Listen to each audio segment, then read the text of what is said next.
الرحمن الرحیم السلام علیکم نحمد ونصلي على رسوله الكريم أما بعد أعوذ بالله من الشيطان الرجيم بسم الله الرحمن الرحيم ألف لام ميم غلبت الروم في أدنى الأرض وهم من بعد غلبهم سيغلبون في بضع سنين لله الأمر من قبل ومن بعد ويومئذ يفرح المؤمنون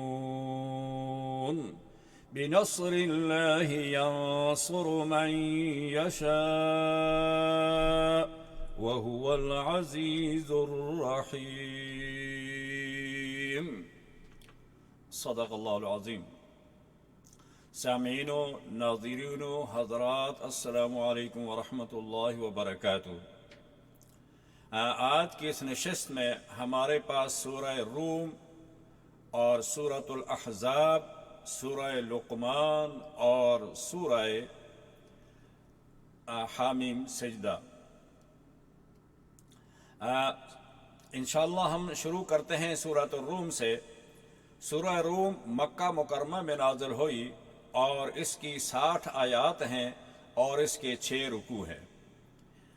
سورہ عنکبوت اس آیت پر ختم ہوتی ہے جس میں اللہ تبارک و تعالی نے اپنے راستے میں جہاد کرنے والے، مجاہدہ کرنے والے، اپنے نفس سے مجاہدہ کرنے والے، شیطان سے مجاہدہ کرنے والے، اور اللہ تبارک و تعالی نے ان کے لیے فرمایا کہ میں نے ان کے لیے راستے کھول دیے ہیں اور ان کے لیے مقاصد میں، یعنی عقائد میں اور مقاصد میں کامیابی کی بشارت اللہ تبارک و تعالی نے دی ہے کہ وہ اپنے مقاصد میں کامیاب ہیں. سورۃ الروم کی ابتدا میں ایک قصہ ہے، وہ نصرت الہی کا ایک مظہر ہے. اس صورت میں جو واقعہ روم اور فارس کے جنگ کا مذکور ہے، اس میں اللہ تبارک و تعالی نے مسلمانوں کو اس بات سے آگاہ کیا ہے کہ اللہ تبارک و تعالی کی نصرت اور اس کی فتح پر یقین رکھیں، اور یہ کبھی وقتی طور پر ناکامی ہوتی ہے لیکن آخر کار کامیابی جو ہوتی ہے وہ حق والوں کی ہوتی ہے، اور اللہ تعالیٰ ان کو فتح اور نصرت سے کامیاب اور کامران فرماتے ہیں. اس صورت میں جو واقعہ روم اور فارس کی جنگ کا مذکور ہے، بظاہر یہ دونوں کفار تھے، یعنی عیسائی بھی اہل کتاب تھے لیکن وہ بھی آپ کو معلوم ہے کہ شرک وہ بھی کرتے تھے، اور اہل فارس جو تھے وہ آتش پرست بھی تھے اور آگ پرست بھی تھے اور وہ بت پرست بھی تھے، ان کے اندر بھی وہ بھی مسلمان نہیں تھے. لہذا یہ دونوں ظاہری طور پر یہ کافر تھے. لیکن اللہ تبارک و تعالیٰ کی قدرت دیکھیں کہ روم جو تھے یہ اہل کتاب تھے جو کہ بظاہر مسلمانوں کے زیادہ قریب تھے، اور اہل فارس آتش پرست تھے جو کہ مشرکین مکہ کے عقیدے کے زیادہ قریب تھے. دونوں شرک کرتے تھے اور مشرک تھے. حضور نبی کریم صلی اللہ علیہ وسلم کے قیام مکہ کے زمانہ میں اہل فارس نے روم پر حملہ کیا، اور روم جو تھے وہ مغلوب ہو گئے اور اہل فارس جو تھے وہ غالب آ گئے. جب یہ اہل فارس غالب آئے تو اہل مکہ چونکہ بت پرست تھے، اور ان کے اندر اور آتش پرستوں کے اندر قدر مشترک تھی کہ دونوں یہ بتوں کو پوجتے تھے، وہ آگ کی پرستش کرتے تھے، دونوں شرک کرتے تھے. اور اہل کتاب مسلمانوں کے زیادہ قریب تھے چونکہ انجیل اور قرآن اور تورات کے اندر بہت سارے احکامات ایسے ہیں جو قدر مشترک ہیں. لہذا مسلمان جو تھے وہ یہ اپنے آپ کو روم کے قریب سمجھتے تھے اور ان کی ہمدردی بھی لیتے تھے. لہذا جب رومی جو تھے وہ مغلوب ہو گئے تو مشرکین مکہ جو تھے وہ مسلمانوں کو تانے دینے لگے کہ ایک وقت ایسا آئے گا ہم بھی تمہیں ایسے مغلوب کریں گے جیسے فارس نے رومیوں کو مغلوب کیا ہے.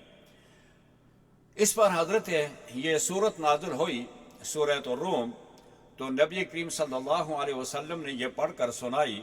حضرت ابو بکر صدیق رضی اللہ تعالیٰ عنہ نے جب یہ سورت سنی تو آپ بازار کی طرف آپ نے رخ کیا، تو وہاں امیہ بن خلف جو تھے انہوں نے یہ کہا کہ دیکھو فارس جو تھے وہ غالب آ گئے ہیں اور وہ ہمارے طرفدار ہیں، اور رومی جو ہیں وہ تمہارے طرفدار ہیں اور تم ان کے طرفدار ہو، تم وہ مغلوب ہو گئے، اور ایک وقت آئے گا کہ ہم بھی تمہیں ایسے ہی مغلوب کریں گے اور اس مکہ سے ہمیں تمہیں نکالیں گے۔ حضرت ابو بکر صدیق رضی اللہ تعالیٰ عنہ نے کہا کہ بہت جلد انشاءاللہ اللہ تعالیٰ رومیوں کو دوبارہ غلبہ دے گا اور فارس مغلوب ہو جائیں گے، اور انہوں نے 3 سال کی مدت امیہ بن خلف کو بتا دی۔ نتیجہ یہ ہوا کہ وہ واپس آئے اور نبی کریم صلی اللہ علیہ وسلم سے عرض کیا کہ یا رسول اللہ، میں امیہ بن خلف سے ایک وعدہ کر آیا ہوں اور وہ شرط لگا کے آیا ہوں، وہ یہ کہ اگر 3 سال کے اندر رومی دوبارہ غالب نہ آئے، فارس مغلوب نہ ہوئے، تو میں تمہیں 10 اونٹ دوں گا، اور اگر رومی غالب نہ آئے تو پھر میں تمہیں دوں گا، رومی غالب آ گئے تو تم نے مجھے 10 اونٹ دینے ہیں۔ نبی کریم صلی اللہ علیہ وسلم نے ارشاد فرمایا کہ دیکھیں، آپ واپس جائیں، اور لفظ بضع سنین جو ہے یہ 3 سے لے کر 9 تک اس کا اطلاق ہوتا ہے اہل لغہ کے نزدیک، تو آپ جائیں اور ان سے اس شرط کو بڑھا دیں، اونٹوں کی تعداد بھی بڑھا دیں اور سال بھی بڑھا دیں، 9 سال کر دیں اور اونٹوں کی تعداد جو ہے وہ 100 کر دیں۔ حضرت ابو بکر صدیق گئے اور جا کر ان سے کہا، تو اس نے اس شرط کو قبول کر لیا، مان لیا، اور کہا کہ ٹھیک ہے اور یہ شرط مجھے قبول ہے۔ نبی کریم صلی اللہ علیہ وسلم نے جب یہ شرط ان کو بتا دی اور ابو بکر صدیق کے آنکھ بتایا، فرمایا کہ ٹھیک ہے۔ اس کے بعد کچھ عرصہ کے بعد اللہ تبارک و تعالیٰ نے مسلمانوں کو حکم دے دیا ہجرت کا۔ ابو بکر صدیق رضی اللہ تعالیٰ عنہ جب ہجرت کرنے لگے تو امیہ بن خلف نے یہ کہا کہ تم جا رہے ہو تو مجھے اونٹ کون دے گا؟ تو انہوں نے کہا کہ میرا بیٹا عبد الرحمن یہاں موجود ہے، وہ تمہیں اونٹ دے گا اگر یہ شرط ہو گئی۔ لہذا ان کو انہوں نے اپنا جانشین بنا کر، ان کو اپنا ایز اے ضمانتی بنا کر، تو حضرت ابو بکر ان سے رخصت ہو گئے۔ نتیجہ یہ ہوا کہ ابھی 7 سال گزرے تھے کہ اللہ تبارک و تعالیٰ نے رومیوں کو دوبارہ فتح دے دی اور وہ فارس پر غالب آ گئے، اور اس کے بعد اس وقت تک امیہ بن خلف جو تھے یہ فوت ہو چکے تھے، اور ان کے وارث تھے تو ابو بکر صدیق کے بیٹوں نے عبد الرحمن نے ان سے جا کر کہا کہ ہمارا تمہارے ساتھ یہ معاہدہ تھا، لہٰذا اب تمہیں ہمیں اونٹ دو۔ تو انہوں نے 100 اونٹنیاں جو تھی وہ حضرت ابو بکر صدیق رضی اللہ تعالیٰ عنہ کو دے دی۔ تو پھر آپ نے سرور کائنات صلی اللہ علیہ وسلم نے جا کر اس کا ذکر کیا، تو آپ صلی اللہ علیہ وسلم نے ارشاد فرمایا کہ ان کو اللہ کے راستے میں خیرات کر دو۔ تو آپ نے پھر وہ اونٹیاں جو تھی وہ اللہ کے راستے میں خیرات کر دی۔ یہ ہجرت کے کوئی 5 سال کے بعد یہ واقعہ پیش آیا، اور اس وقت تقریباً اس واقعہ کو 7 سال گزر چکے تھے۔ یہ تھا سورہ روم کے شان نزول کا واقعہ، اور آگے اس کے اندر کچھ اللہ تبارک و تعالیٰ نے اور بہت ساری چیزوں کا ذکر کیا ہے، اور اس میں کچھ عقلی دلائل بھی تھے اللہ تبارک و تعالیٰ نے یہاں سورہ روم میں دیے ہیں، اور ان کو یہ فرمایا ہے کہ دیکھو یہ تمام کام جو ہیں یہ اللہ تبارک و تعالیٰ کے ہیں، اور یہ عقل بھی اس کو تسلیم کرتا ہے کہ اللہ کے سوا کوئی بھی عبادت کے لائق نہیں ہے، اور وہ زمین و آسمان کا سب چیزوں کا مالک اور خالق ہے۔ دلیل عقلی یہاں 8 دلائل عقلی دیے گئے ہیں سورہ روم میں۔ پہلے یہ فرمایا وَمِنْ آیَاتِهِ أَنْ خَلَقَكُم مِّن تُرَابٍ، کہ اس اللہ تبارک و تعالیٰ کی اس کی وحدانیت کی آیات نشانیوں میں سے ایک نشانی بھی یہ بھی ہے کہ اللہ تعالیٰ نے تمہیں مٹی سے، یعنی آدم کو مٹی سے پیدا کیا، پھر آدم کے بعد تمہاری جو نسل پیدا ہوئی، ثم من نطفۃ ثم من علقۃ ثم من مضغۃ مخلقہ وغیر مخلقہ، یہ تمام پراسس جو ہیں وہ تخلیق کے اللہ تبارک و تعالیٰ نے یہاں ذکر کی ہے۔ اس کے بعد دوسری دلیل عقلی جو تھی وَمِنْ آیَاتِهِ أَنْ خَلَقَ لَكُم مِّنْ أَنفُسِكُمْ أَزْوَاجًا، کہ وہ اللہ تبارک و تعالیٰ کی ہی ذات ہے، اور اس کی نشانیوں میں سے، اس کی قدرت کی نشانیوں میں سے ایک نشانی یہ بھی ہے کہ اللہ تبارک و تعالیٰ نے تمہارے اندر جوڑا پیدا کیا، میاں بیوی، ہسبینڈ اور وائف، ان کا جوڑا پیدا کیا۔ پھر اس آگے جوڑے میں سے اللہ تبارک و تعالیٰ نے تمہارے اندر ایک وَجَعَلَ بَيْنَكُمْ مَوَدَّةً وَرَحْمَةً، پھر تمہارے درمیان ایک محبت، مودت کے معنی ہے محبت، اور رحمہ کے معنی ہے مرسی، یعنی یہ دونوں چیزیں اللہ نے پیدا کی۔ فقہاء نے، مفسرین نے لکھا ہے کہ مودت کیا ہے اور رحمہ کیا ہے۔ وہ کہتے ہیں کہ مودت جو ہوتی ہے یہ شادی سے لے کر انسان کی 50 سال تک ہی اس کی مودت رہتی ہے، یعنی ایک دوسرے کو چاہنے کا، ان کی خواہشات کا احترام کیا جاتا ہے، اور ان دونوں میں اپنے جذبات اور ان کے خواہشات ایک دوسرے سے منسلک ہوتی ہیں۔ اور مودہ، یہ رحمت یہ ہوتی ہے کہ اس کے بعد جب آدمی 60 سال سے اوپر ہو جاتا ہے تو پھر ان کے اندر جو خواہشات نفسانی ہوتی ہیں وہ تو نہیں رہتی، لیکن ان کے اندر پھر مرسی آ جاتی ہے، رحمہ آ جاتی ہے، پھر وہ ایک دوسرے کی جو خیال رکھتے ہیں تو وہ بحیثیت رحمت کے ایک دوسرے کے ساتھ مرسی اور رحم کے رکھتے ہیں۔ یہ دو چیزیں قرآن کریم نے اس آیت میں ذکر کی۔ اگلی آیت میں فرمایا وَمِنْ آیَاتِ خَلْقُ السَّمَاوَاتِ وَالْأَرْضِ وَاخْتِلَافُ أَلْسِنَتِكُمْ وَأَلْوَانِكُمْ، کہ ہم نے تمہیں پیدا کیا اور اس کے بعد تمہارے جسم قسم کے ہم نے رنگ، تمہاری نسلیں، تمہاری خاندان، تمہاری زبان، یہ ساری چیزیں ہم نے تمہاری مختلف کر دی، شیپ ہم نے تمہاری مختلف کر دی ہے۔ یہ پیدائشی تخلیق جو تھی ایک دوسرے سے ہم نے مختلف اور ڈیفرنٹ بنا دی۔ اور آگے فرمایا وَمِنْ آیَاتِهِ مَنَامُكُمْ بِاللَّيْلِ وَالنَّهَارِ، اور پھر رات اور دن اور اس کا جانا اور اس کا تبدیل کرنا یہ بھی میری نشانیوں میں سے ہے۔ وَمِنْ آیَاتِ يُرِيكُمُ الْبَرْقَ، پھر یہ بھی میری نشانیوں میں سے ہے کہ میں نے رات اور دن، سورج، چاند، روشنی، اندھیرا، یہ ساری چیزیں پیدا کی، پھر یہ بھی میری نشانیوں میں سے ہے۔ وَمِنْ آیَاتِ أَن تَقُومَ السَّمَاءُ وَالْأَرْضُ، کہ ہم نے آسمان کو اوپر کتنا اٹھا کر رکھا ہوا ہے اور زمین کو ہم نے کیسے بچھایا ہوا ہے، یہ اس کو تمہارے لیے بچھونا بنایا، آسمان کو ہم نے تمہارے لیے چھت بنایا۔ اور آگے فرمایا وَلَهُ مَنْ فِي السَّمَاوَاتِ وَالْأَرْضِ كُلٌّ لَهُ قَانِتُونَ، جو چیز بھی ہے زمین و آسمانوں میں وہ اللہ تبارک و تعالیٰ ہی کے سامنے عاجزی کرتی ہے اور اسی کے اطاعت میں مصروف رہتی ہے۔ فرمایا وَهُوَ الَّذِي يَبْدَأُ الْخَلْقَ ثُمَّ يُعِيدُهُ، کہ اس نے تمہیں پیدا کیا اور پیدا کے بعد پھر موت دے گا، موت کے بعد پھر تمہیں اٹھائے گا، اور پھر آخرت میں اللہ کے سامنے تمہیں پیش ہونا پڑے گا۔ وَلَهُ مَثَلُ الْأَعْلَى فِي السَّمَاوَاتِ وَالْأَرْضِ، اور وہی اللہ تبارک و تعالیٰ کی ذات ہے جو آسمانوں اور زمینوں کے اندر، اس کی مثال اس کے علاوہ کوئی اور مثال نہیں ہے۔ یہ سورہ ہمارے پاس ہے سورہ روم تھی، اور آگے اللہ تبارک و تعالیٰ نے پھر فرمایا کہ ظہر الفساد فی البر والبحر بما کسبت ایدی الناس، کہ زمین و آسمان کے زمین اور دریا، بر و بحر، خشکی اور دریاؤں کے اندر جو فساد پیدا ہوتے ہیں انسان کی بدعمالیوں کی وجہ سے، اس کے اندر جتنے بھی جانور دریائی اور جو خشکی والے ہوتے ہیں، قحط سالی آتی ہے، خشک سالی آتی ہے، یا دریاؤں کے اندر سیلاب آتے ہیں، فرمایا اس کے اندر جتنے بھی ہلاکتیں ہوتی ہیں، اس میں اگر انسانیوں کی بدعمالیوں کا حصہ ہے تو اس کو دن قیامت کے اللہ کے سامنے اس کا بھی جواب دینا پڑے گا۔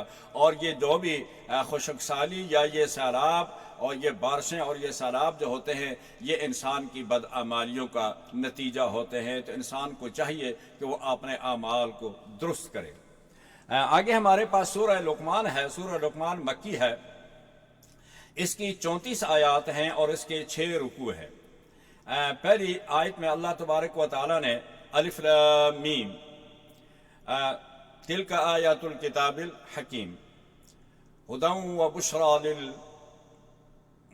للمسلمین، آیتیں قرآن کریم کی عظمت والی ہیں، اور اللہ تبارک و تعالیٰ نے قرآن کریم کے لیے کہا کہ یہ عظمت والا بھی ہے، یہ ہدایت والا بھی ہے، یہ رحمت ہے اللہ کی طرف سے تمہارے لیے۔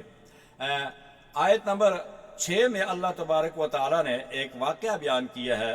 فرمایا کہ نضر بن حارث مشرکین مکہ میں سے ایک بڑا تاجر تھا، اور ملک فارس سے شاہان عجم کے کسرا وغیرہ کے تاریخی قصے خرید کر لایا کرتا تھا اور مکہ کے مشرکین سے کہا کرتا تھا کہ محمد صلی اللہ علیہ وسلم تم کو تو عاد اور سمود اور صالح اور لوط کے قصے سناتے ہیں، میں تمہارے لیے ایسے واقعات لے کے آیا ہوں، وہ تمہیں سناؤں گا۔ میں تمہیں ایسے بہتر رستم اور اسفندیار اور دوسرے شاہان فارس کے قصے سناتا ہوں۔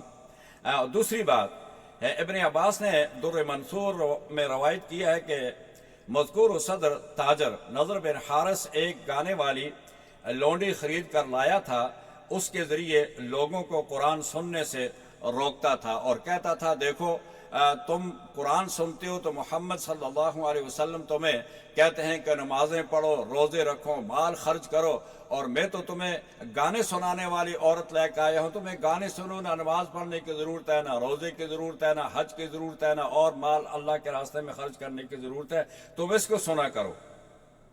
کہتا تھا کہ قرآن کا محمد صلی اللہ علیہ وسلم کہتے ہیں کہ قرآن کو سنو اور روزہ رکھو، نماز پڑھو اور یہ دوسری ساری چیزیں کرو، یہ ساری چیزیں تمہیں تکلیف دیتی ہیں، یہ تکلیف دہ ہیں، یہ گانے والی تمہیں خوش کرتی ہے اور تمہارے محفلیں جو ہے ان کو سجاتی ہے، لہذا اس کو سنا کرو، یہ تمہارے لیے بہتر ہے۔ تو قرآن کریم نے اس کو لہو الحدیث کا وَإِذَا تُتْلَى عَلَيْهِمْ آيَاتُنَا، آگے اس کے جو گانے اور بجانے تھے فرمایا کہ تم قرآن کو چھوڑ کر ان کی لہو الحدیث کو سنتے ہو، گانے اور بجانے کو سنتے ہو، یہ بہت ہی بڑا ظلم ہے۔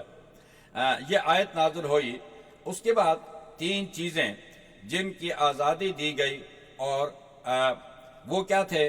فرمایا کہ وہ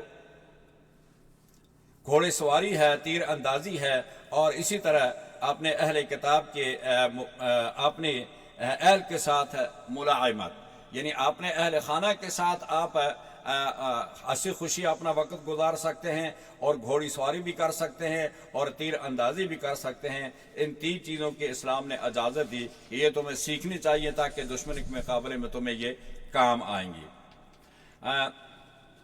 حضرت لقمان نے آگے کچھ اور چیزیں بھی ذکر کی ہیں۔ لقمان کون تھے؟ کہتے ہیں کہ لقمان وہب بن منبہ کی ایک روایت ہے کہ لقمان جو تھے حضرت ایوب علیہ السلام کے بھانجے تھے، اور مقاتل نے کہا کہ یہ خالہ زاد بھائی تھے، یعنی انہوں نے حضرت ایوب کے خالہ زاد بھائی ذکر کیا اور ایک روایت میں ان کو بھانجے ذکر کیا ہے۔ بہرحال بیضاوی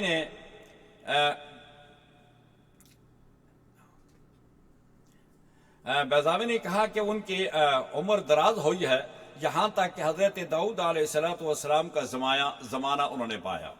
حضرت داؤد علیہ السلام سے پہلے حضرت لقمان جو تھے یہ فتویٰ دیا کرتے تھے، تبلیغ کیا کرتے تھے، اور اسی طرح یہ ایک بہت نیک اور صالح آدمی تھے، ولی تھے اور حکیم تھے۔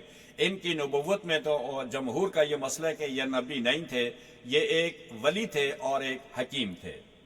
حضرت لقمان داؤد علیہ السلام سے پہلے لوگوں کو فتویٰ دیا کرتے تھے، اور حضرت داؤد علیہ السلام کو نبوت ملتے ہی آپ نے فتویٰ دینا، مسائل بیان کرنے چھوڑ دیے تھے کہ اب نبی آ گیا ہے، لہذا نبی کی موجودگی میں مجھے ان چیزوں کی ضرورت نہیں ہے اور نہ میری ذمہ داری ہے۔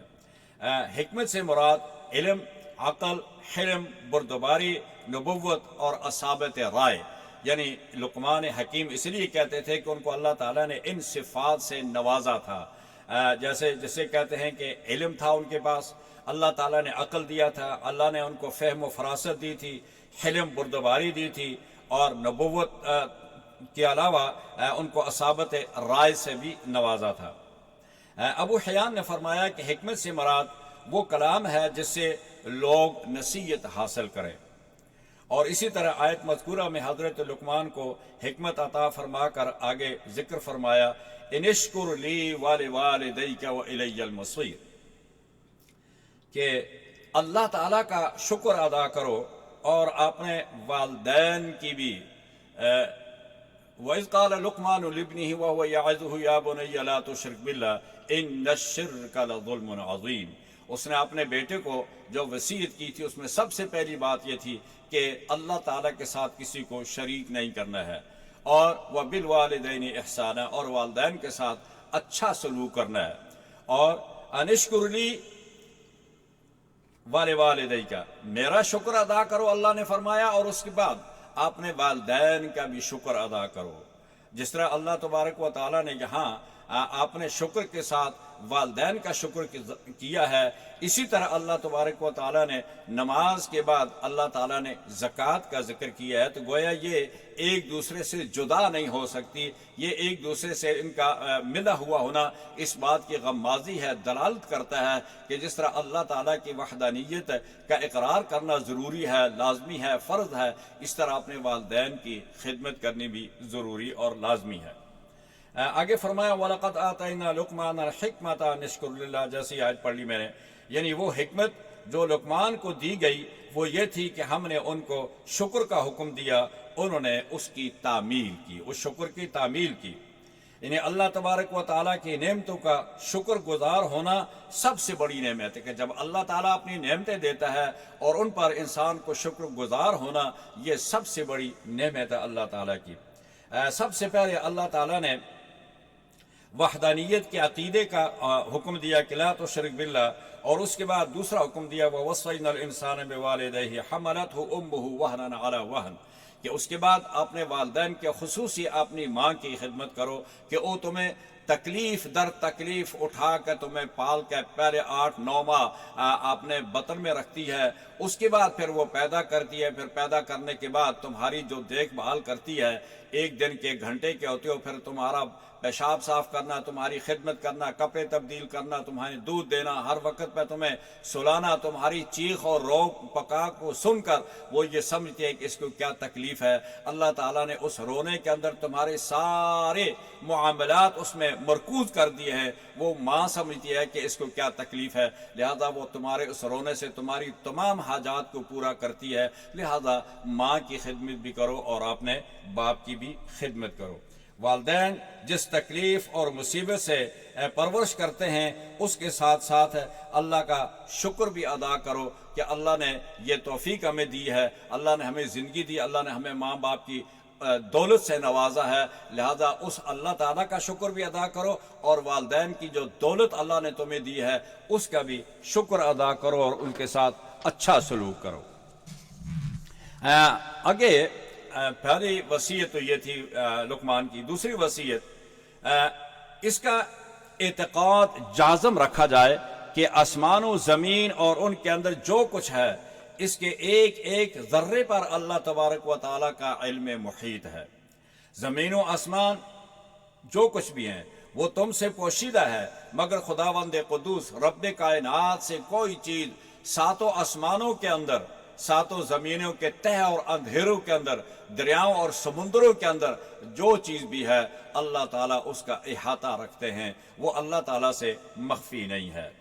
اسی طرح آگے فرمایا کہ تیسری وصیت متعلقہ اصلاح عمل، اقم الصلاۃ وامر بالمعروف وانہی عن المنکر، اپنے بیٹے کو یہ بھی نصیحت کی کہ نماز قائم کرو اور نیکی کا حکم دو اور برائی سے لوگوں کو روکو، واصبر علی ما اصابک، اور اگر تمہیں کوئی اس معاملے میں، تبلیغ کے معاملے میں یا تمہیں بالمنکر کے معاملے میں اگر تمہارے لیے کوئی ایسا جواب آئے جس سے تمہیں تکلیف ہوتی ہے، مصیبت ہوتی ہے، تو اس کا صبر کے ساتھ اس کا مقابلہ کرو۔ لہذا جب بھی داعی اللہ کی طرف دعوت دیتا ہے تو اس کی دعوت دینے میں بہت ساری رکاوٹیں آتی ہیں، برا بھلا بھی اس کو سننا پڑتا ہے، گالیاں بھی لوگ دیتے ہیں، مارتے بھی ہیں، مار بھی اس کی برداشت کرو، گالیاں بھی برداشت کرو، لیکن اللہ کی دعوت توحید اور دعوت تبلیغ سے پیچھے نہیں ہٹنا ہے، اس کو پہنچاتے رہنا ہے، حتی المقدور اس کی کوشش کرو کہ وہ جہاں تک پہنچ سکتی ہے آواز،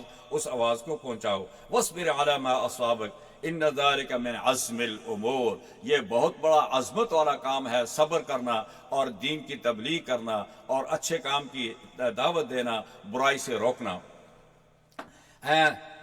چوتھی وصیت لقمان کی یہ تھی کہ وَلَا تُصَاعِرْ خَدَّكَ لِلنَّاسِ وَلَا تَمْشِ فِي الْأَرْضِ مَرَحًا، فرمایا کہ تصاعر اصل میں ایک بیماری ہوتی ہے جو اونٹوں کو لگتی ہے اور ان کی گردن ٹیڑھی ہو جاتی ہے.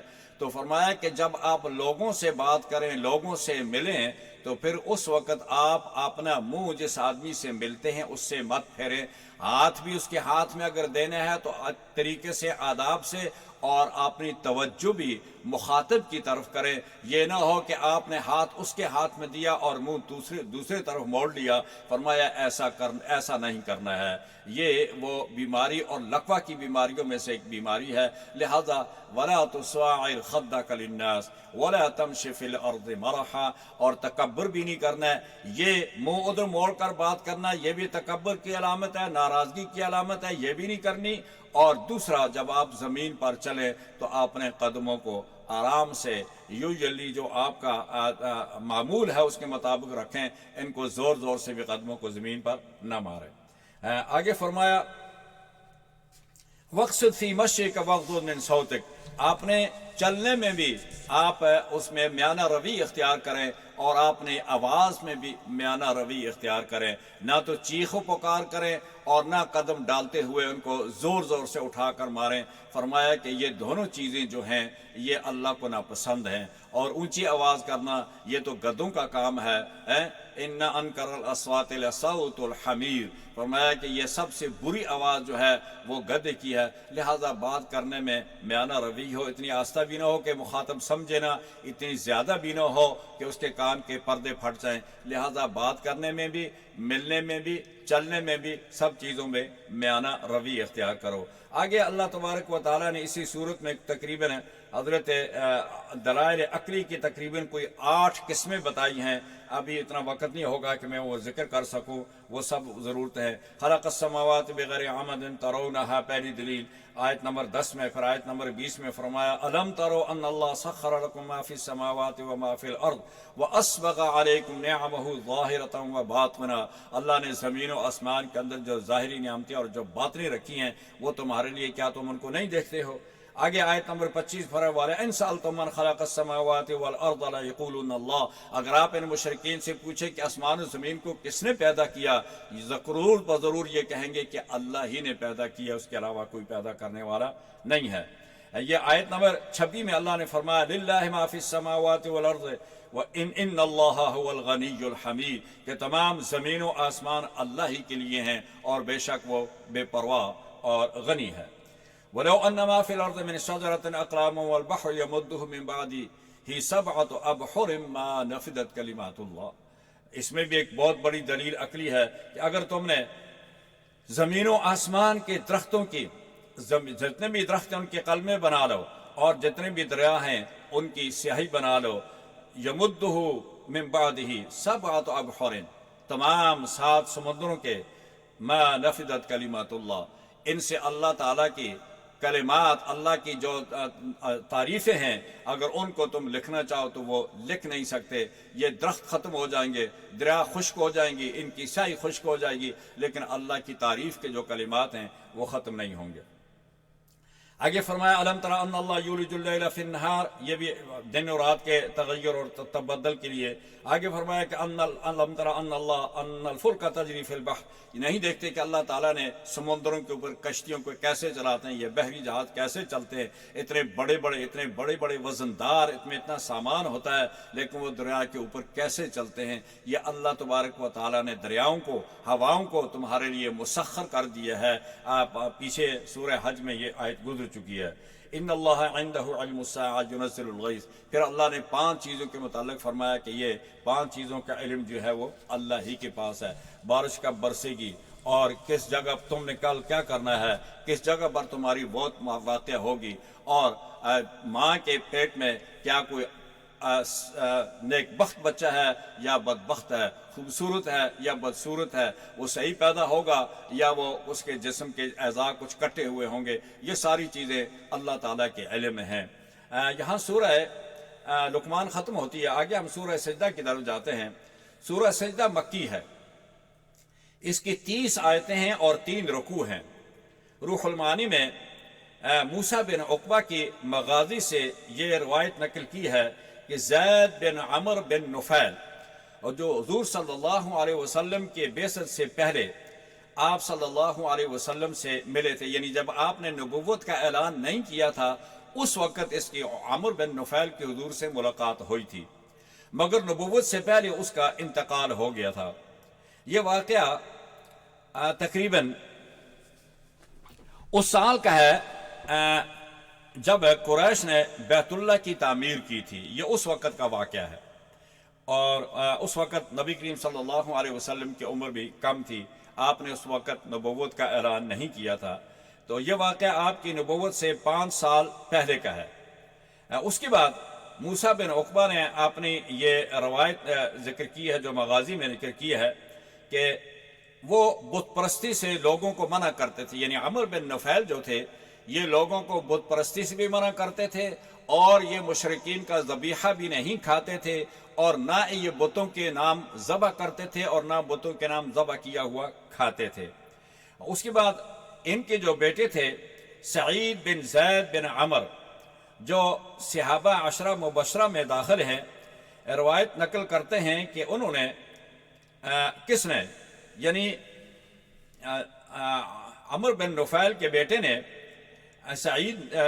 عمر بن نفیل کے بیٹے نے حضرت نبی کریم صلی اللہ علیہ وسلم سے عرض کی کہ اے اللہ کے رسول، میرے والد فوت ہو گئے ہیں اور ان کے لیے میں دعائے مغفرت کر سکتا ہوں کہ نہیں؟ تو سرکار دو عالم صلی اللہ علیہ وسلم نے ان کو اجازت دے دی تھی کہ آپ ان کے لیے دعائے مغفرت کر سکتے ہیں، مانگ سکتے ہیں۔ تو آپ صلی اللہ علیہ وسلم نے کہا کہ عمر بن نفیل قیامت کے دن اللہ تبارک و تعالی اس کو قیامت کے دن ایک مستقل امت بنا کر اللہ تعالیٰ اس سے اٹھائیں گے، چونکہ وہ بت پرستی سے اس کو نفرت تھی اور اس سے وہ دور رہتا تھا، اور بتوں کے نام کے ذبائح بھی نہیں کھاتا تھا، اور خود بھی بتوں کے نام ذبح نہیں کرتا تھا، اور دوسرے لوگوں کے ذبح کیے ہوئے ان سے بھی وہ پرہیز کرتا تھا، لہذا وہ اللہ تبارک و تعالیٰ اس کو قیامت کے دن ایک مستقل امت بنا کر اسے اٹھائیں گے۔ قرآن کریم کی ابتدا کے وقت یہ موجود تھے تو توحید پر قائم تھے، رسول اللہ صلی اللہ علیہ وسلم کی۔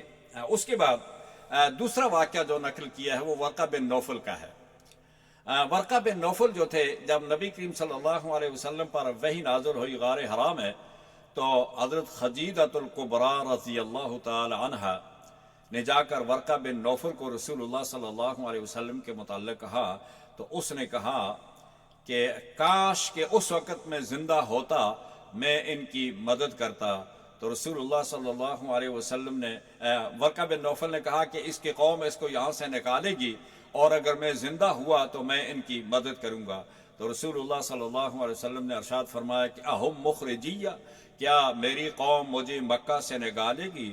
تو انہوں نے کہا کہ ہاں، جب بھی کوئی پیغمبر آتا ہے تو اس کے اپنے لوگ جو ہوتے ہیں، بستی والے لوگ جو ہوتے ہیں، وہ اس کی مخالفت کرتے ہیں۔ حضرت شعیب کو دھمکی دی گئی تھی، صالح کو دھمکی دی گئی تھی، نوح کو دھمکی دی گئی تھی، تو ہر نبی کو ان کے قوموں نے ان کو جھٹلایا بھی ہے، ان کو ایذائیں بھی پہنچائی ہیں، اور مکہ سے اپنے شہروں سے نکالنے کی دھمکیاں بھی دی ہیں۔ تو یہ لوگ بھی آپ کے ساتھ یہ سلوک کریں گے، لیکن کاش اگر میں اس وقت زندہ ہوا تو میں آپ کی مدد کروں گا۔ لیکن ورقہ بن نوفل رسول اللہ صلی اللہ علیہ وسلم کی ان ایذاؤں سے پہلے کچھ عرصہ پہلے ہی یہ فوت ہو چکے تھے، جب تک وہ وقت آتا جب تک آپ نے نبوت کا اعلان کیا اور یہ پہلی وحی نازل ہوئی، اس کے تھوڑے عرصہ کے بعد وہ فوت ہو گئے۔ لہذا ان کا عزم ظاہر کیا تھا مکہ، مگر وہ فوراً بعد وہ وفات پا گئے۔ یہ دو واقعہ نقل کیے ہیں سورہ سجدہ کی اس ابتدائی آیت میں۔ آگے فرمایا کہ روز قیامت کا طول 1000 سنۃ مما تعدون، سورہ معارج میں 50 سال آتا ہے، کوئی 5 سال آتا ہے، کوئی 1000 سال آتا ہے، 50,000 سال آتا ہے، 50,000 سنہ۔ تو نبی کریم صلی اللہ علیہ وسلم سے پوچھا گیا، یعنی اس دن کی مقدار تمہاری گنتی کے حساب سے اعتبار سے کیا ہوگی؟ 1000 سال کی ہوگی۔ تو سورہ معارج میں فی یوم کان مقدار 50,000 سنہ، 50,000 سال ہے، اور یہاں 1000 سال ہے۔ تو فرمایا کہ سیدھا سا جواب یہ ہے کہ یہ ہولناک منظر جو ہوگا یا یہ اس کے وقت کی جو مدت ہوگی طویل یا کم، اس کا جو ڈپینڈ کرتا ہے کہ انسان کے اعمال کیسے ہیں۔ یہ انسان کے اعمال کے مطابق ہوگا۔ سبب اس کا لوگوں کی عمل کے مطابق ہوگا، یعنی اس وقت کی درازی زیادہ طول ہونا کم ہونا یہ ڈیپینڈ کرتا ہے کہ لوگوں کے اعمال کیسے ہیں۔ جو برے لوگ ہوں گے ان کو تو 50,000 سال اس کا انتظار کرنا پڑے گا، اتنا لمبا ہوگا ان کے لیے۔ جو کم درجے کے ہوں گے انہیں اس سے کم ہوگا، جو اچھے لوگ ہوں گے ان کے لیے 1,000 سال۔ درازی جو ہے وہ ایمان اور اعمال کے مطابق ہوگی، جیسے اعمال ہوں گے اسی کے مطابق اس وقت کی درازی اور اس کی طول اور اس کا قصیر، اس کا چھوٹا ہونا یا زیادہ ہونا، طویل ہونا یا کم ہونا، یہ ڈیپینڈ کرتا ہے انسان کے اعمال پر۔ جو بڑے مجرم ہیں ان کو زیادہ وقت انتظار کرنا پڑے گا، جو کم مجرم ہیں ان کو اس کا وقت جو ہے وہ کم محسوس ہوگا۔ آگے فرمایا الذی احسن کل شیء خلق وبدأ خلق الانسان من طین، یعنی اللہ تعالیٰ کی وہ ذات ہے جس نے ہر چیز کو حسین اور بہتر بنایا ہے، اچھے طریقے سے پیدا کیا ہے۔ یعنی دنیا کی جو چیز اپنی ذات میں حسن ہے، اچھی ہے، اللہ تعالیٰ نے ہر چیز کو اچھا پیدا کیا ہے، لیکن فرمایا کہ برائی اس کے غلط استعمال سے آتی ہے۔ یعنی چیز تو اچھی ہوتی ہے لیکن اس کی برائی جو ہے اس کے استعمال غلط کرنے سے وہ استعمال اس کا غلط کیا تو وہ بری بن جاتی ہے۔ حالانکہ اللہ تعالیٰ نے ہر چیز کو اچھا حسین پیدا کیا ہے، اس کو اچھے طریقے سے پیدا کیا ہے، لیکن اس کا استعمال اگر غلط ہو جائے تو یہ اس کی ذاتی حیثیت سے نہیں ہوتا بلکہ اس کے استعمال کی وجہ سے اس کا یہ غلط ہو جانا ہوتا ہے۔ آگے فرمایا قل یتوفاکم ملک الموت الذی وکل بکم، تم سمجھتے ہو کہ موت خود بخود آتی ہے، فرمایا ایسا نہیں ہے۔ اللہ تبارک و تعالیٰ نے موت کے لیے ایک وقت مقرر کیا ہوا ہے اور فرشتوں کا ایک انتظام مقرر کیا ہوا ہے۔ اللہ تعالیٰ نے ان فرشتوں میں ان کی سپرویژن جو ہے وہ حضرت عزرائیل علیہ السلام کے سپرد کیا ہے۔ امام تفسیر مجاہد لکھتے ہیں کہ ساری دنیا میں ملک الموت کے سامنے ایسی ہے جیسے کسی انسان کے سامنے ایک کھلی تشت میں دانے پڑے ہوئے ہو۔ یعنی اللہ تبارک و تعالیٰ کے سامنے پوری دنیا، پورے انسان اس طرح نظر آتے ہیں حضرت عزرائیل کو کہ جیسے ایک تھالی میں تمہارے سامنے دانے پڑے ہوئے تمہیں نظر آتے ہیں کہ یہ کتنے دانے اور کہاں کہاں رکھے ہوئے ہیں اور کیا ہے، کون سے ہیں۔ حضرت عزرائیل کے سامنے تمام مخلوق اسی طرح اس کو نظر آتی ہے۔ اور دوسری روایت میں آتا ہے وہ جس کو چاہے ساری دنیا ملک الموت کے سامنے ایسی ہوتی ہے، اور یہ کوئی ڈھکی چھپی بات نہیں ہے۔ آگے حضور نبی کریم صلی اللہ علیہ وسلم نے ایک انصاری صحابی کی سراہنے حضرت عزرائیل کو دیکھا، ملک الموت کو دیکھا، تو فرمایا کہ میرے صحابی کے ساتھ نرمی کا معاملہ کرنا، اے ملک الموت میرے صحابی کے سامنے نرمی کا معاملہ کرنا۔ تو ملک الموت نے جواب دیا آپ مطمئن رہیں، میں ہر مومن کے ساتھ نرمی کا معاملہ کرتا ہوں۔ اور ملک الموت نے کہا کہ جتنے لوگ بھی دیہاتوں میں، شہروں میں، جنگلوں میں، پہاڑوں میں یا دریاؤں میں آباد ہیں، میں ان کو دن میں 5 مرتبہ دیکھتا ہوں۔ میں ان کے ہر چھوٹے بڑے سے بلا واسطہ واقف ہوں، یعنی میں ہر ایک کو جانتا ہوں، بچیوں کو، بچوں کو، سب کو جانتا ہوں۔ اور تیسری بات فرمائی، چوتھی، کہ اے محمد صلی اللہ علیہ وسلم یہ جو کچھ ہے اللہ کے حکم سے ہے، یعنی میں جو جان لیتا ہوں، لوگوں کی روح نکالتا ہوں، یہ اللہ کے حکم سے نکالتا ہوں، ورنہ میں اگر ایک مچھر کی روح بھی قبض کرنا چاہوں تو مجھے اس پر قدرت نہیں ہے، یعنی میں نہیں کر سکتا۔ جب تک اللہ تعالیٰ کا امر، حکم اس کے لیے نہ آ جائے میں اس وقت تک کچھ نہیں کر سکتا۔ آگے چلتے ہیں۔ اسی صورت کے اندر اللہ تبارک و تعالیٰ نے حضرت نبی کریم صلی اللہ علیہ وسلم نے فرمایا کہ عید کا دن تھا۔ عائشہ صدیقہ رضی اللہ تعالیٰ عنہ نے کہا کہ یا رسول اللہ صلی اللہ علیہ وسلم آج عید کا دن ہے صبح، تو آپ کے پاس لوگ آئیں گے، سوال کرنے آئیں گے، تو گھر میں تو کوئی ایسی چیز نہیں ہے، ہم ان کو کیا دیں گے؟ تو حضرت نبی کریم صلی اللہ علیہ وسلم کو یہ بات تھوڑا سا پریشان کن معلوم ہوئی، اور آپ مسجد میں وضو کر کے چلے گئے نماز پڑھنے کے لیے کہ اللہ سے دعا کرتا ہوں اللہ تعالیٰ کوئی بہتر اسباب پیدا فرما دیں۔ اور عید کے دن تو بہت سے سائل آتے ہیں، سوال کرنے آتے ہیں۔ کچھ دیر بعد آپ صلی اللہ علیہ وسلم نے دیکھا کہ لوگوں کی قطار لگی ہوئی ہے آپ نے گھر کے سامنے۔ آپ صلی اللہ علیہ وسلم باہر نکلے تو حضرت عائشہ صدیقہ رضی اللہ تعالی عنہ بلا جھجک اناج تقسیم کیے جا رہی ہیں۔ آپ نے پوچھا یہ کہاں سے آیا ہے، کس نے بھیجا ہے؟ تو حضرت عائشہ صدیقہ رضی اللہ تعالی عنہ نے کہا کہ یا رسول اللہ صلی اللہ علیہ وسلم، یہ حضرت عثمان ابن عفان رضی اللہ تعالی عنہ نے بھیجا ہے۔ تو فرمایا کہ آپ نے دوسری ازواج مطہرات کو بھی اس کا حصہ دیا ہے، اس میں سے کچھ دیا ہے؟ تو آپ کی دوسری ازواج کے گھر میں برابر کا مال یعنی 11 اونٹ اناج کے لادے ہوئے آئے تھے، اور سب ازواج مطہرات کو 11 اونٹ غلے کے لادے ہوئے حضرت عثمان نے بھیجے ہیں۔ تو ہر ایک ام المومنین کے گھر میں 11 اونٹ جو تھے وہ اناج کے پہنچائے گئے کہ یہ غریبوں میں تقسیم کیا جائے۔ تو یہ اللہ تبارک و تعالیٰ کی قدرت دیکھیں۔ تو آپ صلی اللہ علیہ وسلم نے یہ سن کر اپنی آنکھوں میں خوشی سے آنسو آ گئے، اور آپ نے فرمایا کہ اے اللہ، میں عثمان سے راضی ہوں، تو بھی عثمان سے راضی ہو جا۔ یہ سرکار دو عالم صلی اللہ علیہ وسلم کی دعا تھی۔ آگے فرمایا کہ اصلاح نفس کے 4 طریقے ہیں، انسان نفس کی اصلاح کیسے کرے، اس کے 4 طریقے بتائے ہیں۔ ایک ہے مشارطہ، اپنے نفس کے ساتھ شرک لگا لے کہ میں گناہ نہیں کروں گا۔ آپ اپنے نفس کے ساتھ یہ کہنے کہ آج صبح سے لے کر شام تک میں نے گناہ نہیں کرنا ہے، یہ ہے ایک نفس کا محاسبہ، اور صبح سے شام تک۔ اور دوسرا کیا؟ مراقبہ، کہ آیا گناہ تو نہیں کیا، کہ شام کے وقت آپ سوچیں کہ میں نے صبح سے لے کر ابھی تک کوئی گناہ تو نہیں کیا۔ دن بھر اپنی نگرانی کرتا رہے اور گناہ کے قریب نہ جائے، کہ میں نے یہ مراقبہ کرنا ہے، اپنے نفس کا محاسبہ بھی کرنا ہے کہ میں نے آج گناہ نہیں کیا۔ دوسرا کہتے ہیں محاسبہ، یہ مراقبہ ہے کہ اپنے آپ کو بچا کر رکھے، یعنی اس کی نگرانی کرے۔ محاسبہ یہ ہے کہ اپنا حساب کرے کہ کتنے گناہ کیے ہیں، کتنی نیکیاں کی ہیں دن میں، میرے گناہ کتنے ہیں صبح سے شام تک، اور میری نیکیاں کتنی ہیں۔ اور اسی طرح رات سونے سے پہلے تنہائی میں دن بھر کا جائزہ لیا جائے کہ کیا غلط ہوا اور کیا ٹھیک ہوا، اچھا کیا کیا اور غلط کیا کیا، اور پھر مواخذہ کیسے کرے۔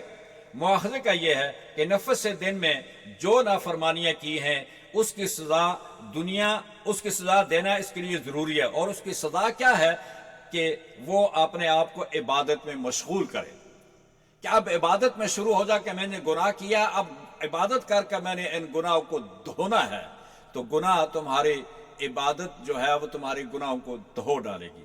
من جاء بالحسنۃ فلہ عشر امثالها ومن جاء بالسیئۃ فلا یجزی الا مثلها۔ اور اسی طرح فرمایا کہ اپنے نفس پر گناہ کے بدلے میں کیا کرو؟ بوجھ ڈالو عبادت کا، اور جو غلط ہوا ہے اس پر شرمندگی کا اظہار کرو کہ اے اللہ میں شرمسار ہوں کہ میں نے یہ گناہ کیا، میں نے تیری نافرمانی کی۔ اور چوتھی چیز کیا ہے، تیسری کیا ہے؟ استغفار کرے آدمی، اور جو اچھا کیا ہے اے اللہ سے قبول فرما، اور اے اللہ جو میں نے غلط کی ہے وہ اس سے مجھے معاف فرما۔ خوب اللہ رب العزت کا شکر ادا کرے کہ آپ نے مجھے نیک کام کرنے کی، عبادت کرنے کی، توبہ کرنے کی، استغفار کرنے کی، اللہ تو نے مجھے توفیق عطا فرمائی۔ ابھی ہمارے پاس تھوڑے سے ہیں، کوئی منٹ میں جاتا ہوں سورہ احزاب، چونکہ یہ اس کے اندر بہت سارے مسائل بھی ہیں اور یہ صورت بھی ذرا بڑی ہے۔ احزاب حزب کی جمع ہے جس کے معنی ہے پارٹی یا جماعت۔ اس کے 73 آیات ہیں اور یہ مدینہ میں نازل ہوئی، اور اس کے بھی 9 رکوع ہیں۔ اس غزوہ میں کفار مختلف جماعتیں، یعنی مدینہ منورہ سے